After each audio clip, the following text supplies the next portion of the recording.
안녕하세요. 세포 언니의 부부 블랙박스입니다. 오늘도 특별한 손님을 모셔서 이야기를 나눌 텐데요. 오늘 사연도 흥미있게 들어주시고 응원해 주시기를 바라겠습니다. 안녕하세요. 안녕하세요. 아주 환한 얼굴로 오셨는데 재미있게 이야기 나눌 수 있었으면 좋겠습니다. 재밌는 얘기는 아니지만 어차피 지난 얘기니까. 네, 알겠습니다. 잘 참여해보겠습니다. 이혼을 하신 거죠? 네, 저는 이혼한 지 3년 정도? 이혼하신 이유는요?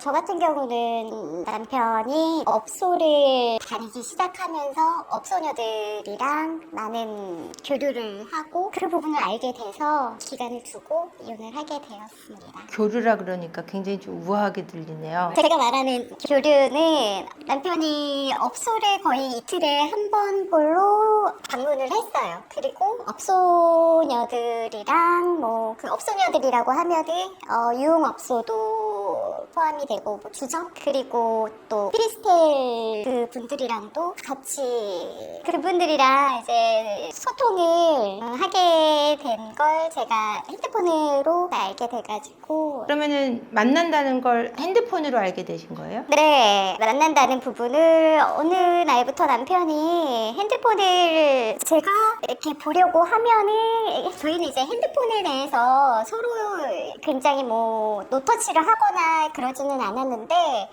어떤 정보를 보기 위해서 남편 핸드폰으로 인터넷을 검색을 하려고 하거나 아니면 아이들 사진을 보려고 하거나 하면은 남편이 굉장히 예민해지더라고요. 근데 이제 우연히 보게 됐는데 굉장히 수많은 업소녀 분들이랑 소통을 하고 있다는 걸 알게 되어가지고 저희가 이제 추궁을 하게 되었고 그러다 보니까 남편도 인정을 했는데 저는 이제 거기에서 멈춰주기를 바랬는데 남편이 멈추지를 못했어요. 더 이상은 이렇게 지내는 게 저한테는 너무 고통스러워서 이혼을 결심하게 되고 정리를 하게 되었습니다. 업소녀 분들이라고 딱 하시니까 그분들 듣기에는 좋겠지만 이제 보시는 분들은 업소연들 네, 저는 사실 내면에서는 인연들 연락처 달라서 제가 새벽에 전화도 해보고 그분들한테 네 그랬는데 저는 남편이 저의 편을 들어줄 줄 알았어요. 제가 그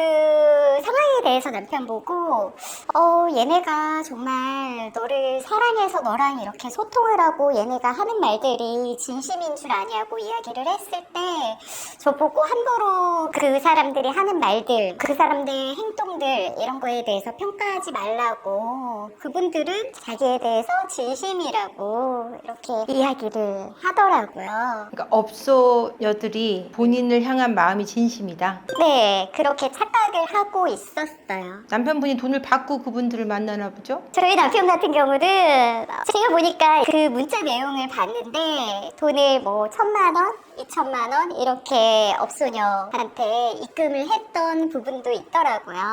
그리고 만남을 가지기로 했는데 그 업소녀 분이 이 만남을 이제 그날 약속을 한다? 어떻게 캔슬을 하셔가지고 보니까 바람을 맞은 것 같더라고요.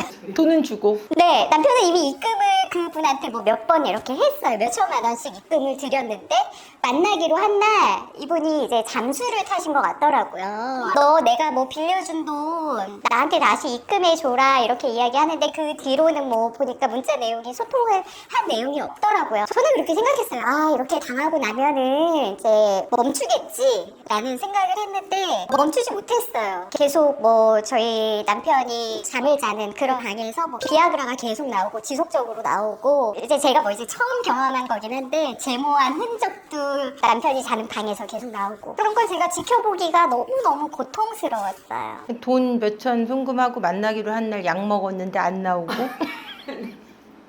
제 생각에는 다른 데 가서 그날 소비를 했을 것 같아요. 그 여자애가 돈을 받고 잠수를 탔잖아요. 남편분이 계속 톡을 보냈는데 일자는 안 없어지는 거예요? 그게 카톡으로 대화를 나눈 게 아니고 문자로 대화를 나눈 건데 어느 날 이제 남편이 야, 내가 시간이 많아서 너를 이렇게 왕복 4시간을 만나러 가는 거 같니? 이렇게 이야기를 했을 때 오빠 미안해, 내가 그날 나갈 수가 없었어, 너 나한테 그러면 내가 너 빌려준 돈 나한테 당장 입금해 라고 했는데 거기부터 이제 답이 없더라고요. 작정하고 이분은 남편한테 공사 친 거죠.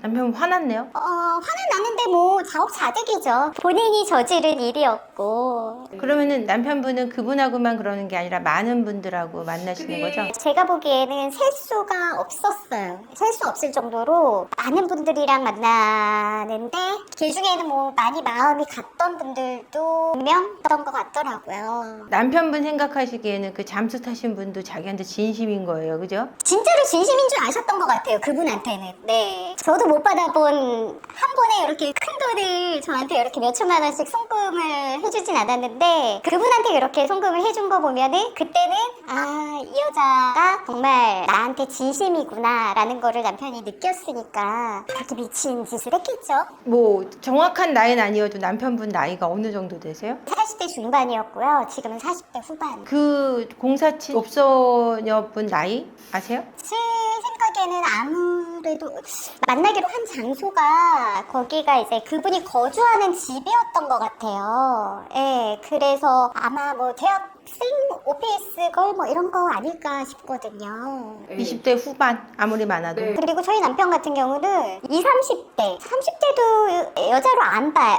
나이 들면 여자가 아니다. 제 생각에는 아마 20대 뭐 대학생 내지. 근데 걔가 공사 친 건 정말 잘못했지만 걔 마음도 이해는 가네요. 20대 중반인데 20살 많은 남자한테 돈만 받고 잠수 탄 마음은 이해가 간다는 얘기예요. 그건 당연하죠.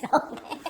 저도 그거는 이해가 가는데 그리고 약간 쌤통이다 하는 마음도 조금 들어요. 그걸 날 줬으면은 저를 줬으면 저는 유용하게 그래도 남편을 위해서도 쓰고 저희 뭐 아이들을 위해서도 쓰고 이렇게 소비를 했을 텐데 왜 그런 모질한 짓을 했을까 그냥 아직도 그 부분에 대해서는 좀 안타까워요. 그래서 사실은 제가 가서 받고 싶었어요. 그분한테 그 돈을. 큰 돈이니까 당연히 받고 싶죠. 네. 근데 뭐 그지 거지한테 적선했다고 생각해요. 저는. 그러니까 거지 같은 년이에요, 그죠? 네, 그렇죠.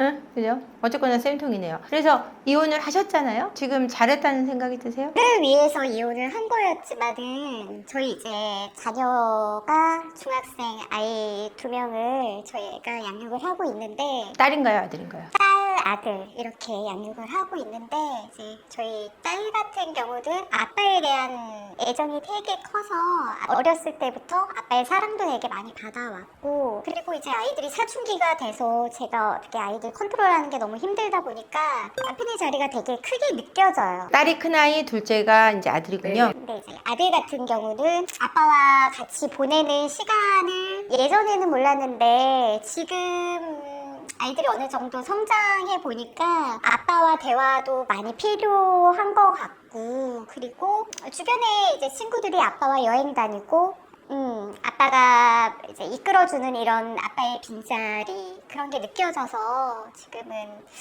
저 역시 남편의 좀 그런 자리를 안타까워요. 근데 저는 지금 사연자분 모습에서 아이들이 그리워한다는 것보다는 사연자분이 그 자리에 빈자리를 아쉬워한다고 느껴지거든요. 왜냐면 엄마가 그걸 아쉬워하지 않는다면 중학생인 두 자녀가 그걸 그렇게 아쉬워할 거라는 느낌이 안 들어요. 왜냐면 저도 아이들이 초등학교 때, 고등학교 때 저도 가정이 분리됐지만 아빠 빈자리를 그렇게 애태워하지 않았어요. 왜냐면은 제가 굉장히 꿋꿋했고 아이들에게 굉장히 행복해했고 아이들하고 있는 시간을 그렇게 보냈기 때문에 아이들이 아빠 빈자리보다 아빠를 만나러 갈 때 굉장히 신나게 만나러 가고 돌아올 때 엄마를 만나러 오기 때문에 신나서 들어오고 그런 모습을 보여줬기 때문에 빈자리에 대한 생각을 많이 안 했거든요. 제가 느끼지 못했기 때문에 제가 표현을 안 했기 때문에. 근데 아이들 앞에서 혹시 사연자분이 그런 빈자리를 드러내는 건 아닌지 저는 그 생각이 드는데요. 네, 선생님 말씀이 정확히 맞아요. 제가 남편에 대한 마음이